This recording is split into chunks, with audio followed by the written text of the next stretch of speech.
So, it's important that she doesn't rewrite history, but it's also important that her opponents don't rewrite history either. This is somebody who had an astonishing amount of electoral success for a long period of time. I do think, though, that, and I suppose it's the other side of the coin about what she's saying about going from election to election. I think one of the biggest legacies of Nicola Sturgeon that gets ignored, and I think it will get ignored for quite a while, to be honest. And I suppose we touched on it a little bit in last week's podcast when Jeff and I were talking about ideology a little bit more.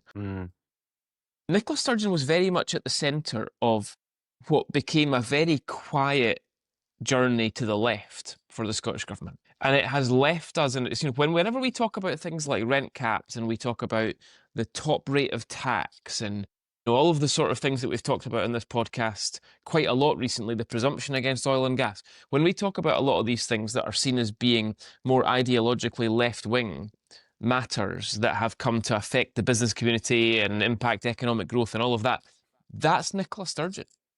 That is the move that Nicola Sturgeon made in the SNP. That is Nicola Sturgeon taking the SNP from being a more kind of business-friendly corporatist party, not a centre-right party, I suppose a different form of leftism, but a more business-friendly corporatist type of party, into a far more heavily welfare-based, less business-friendly, more centralist party. And she did that quite quietly.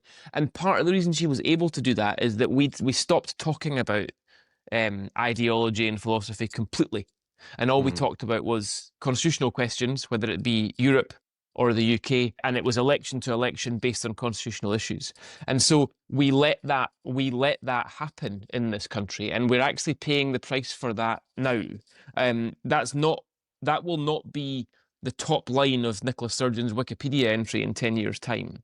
But I think it's one of the most significant things that happened under her stewardship, was that ideology went out the window, and because of that, we've drifted into really quite a left-wing set of governance structures.